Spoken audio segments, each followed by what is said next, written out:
Hi friends, તો અત્યારે છે ને અમે આવ્યા છે હોટલમાં જમવા માટે. જો કેટલી બધી વેરાયટી છે આપણે શાકમાં ને એ ગુજરાતી કાઠિયાવાડી જમવાનું હોય ને એટલે એમાં વેરાયટીનું તો પૂછવાનું જ ન હોય, કેમ કે ભરપૂર વેરાયટી હોય.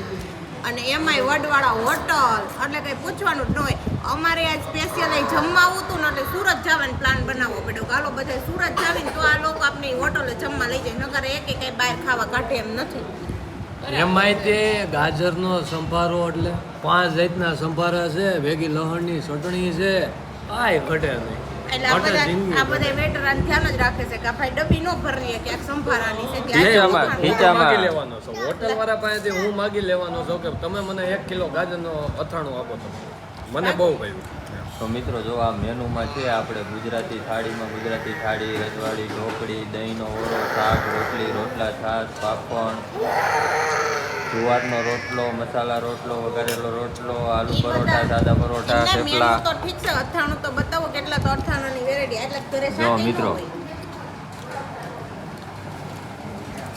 આ શું છે ખબર છે? શ્રીખંડ શ્રીખંડ નથી, હું શ્રીખંડ મઠ્ઠો હશે. શાક ભેગો તમને જો 5 શાકમાંથી એકાદું શાક તીખું લાગે ને તો મઠ્ઠો ફ્રી હોય, એ તમારે ખાવાનું. રાયતું છે, રાયતું. હે આ એ રાયતાવાળા રાયતું. રાયતું છે? હા, આપણે પહેલી વાર ખાધું. હો ભાઈ. સોસ અને કે બહાર કાઢ્યા છે મઠું શ્રીખંડ ને કોઈ કહેતા નહીં, ઘરનું ઘર. કોઈ કહેતા નહીં એવું ઘરના ચાલુ બતાવે. ટ્રેને સડી જાય, ખાલી કહેવાનું કે મઠું આ તો દેખાણું જ નહીં. બતાવો છે આ જમવાનું 1 નંબર છે એટલે આપણાથી રહેવાય એમ નથી, એટલે આપણે તો ચાલુ દબા દબી. ઈ કે બાકી બધાય જાય કે હું તો સડ પેલા ખેલો એમને હાર્દિક ભાઈને કીધું કે આ રાયતું છે ને કે ઈ તો આગળ સીધો આખો બાઉલ ઉપાડ લેતી કે હાલો આપણે મઠો એકલા ખાઈ લઈએ. પણ એમ નહીં, આ બધાને કોકને આવવું હોય હા. તો આવવાનું ક્યાં? ઈ તો તમે જય કેવું વડવાડા રેસ્ટોરન્ટ, ક્યાં આવી પણ? રબારિકા પાટિયાની આગળ, ઇન્ડિયન પંપની બાજુમાં, રાજકોટ હાઈવે, જેતપુર. ઠેક, હા અહીંયા તો બધી ઓલી લક્ઝરી ઊભી રહે છે. હા, બસ ઊભી રહે ને આપણે સુરત જઈને હા. બસમાં ન ઊભી રહે. જો બાલમુકન ઊભી રહે, ઉમિયા ઊભી રહે, મધુરમ ઊભી રહે, દર્શન ઊભી રહે, ઘણી બસો ઊભી રહે. મારા જાણીતા છે એટલે લગભગ 200 વાર આવા. હોટલ વાળા જ આપણા જાણીતા નથી. પછી પાછા કોમેન્ટો કહીશો મફતનો ખાવા ભૂગી ગયા.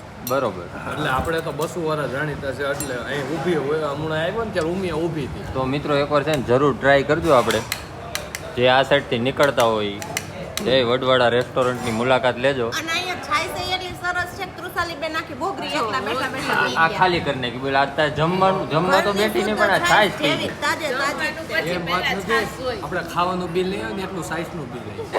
આવે જ ને એકલા બોકરા ઉપાડી લઈએ તો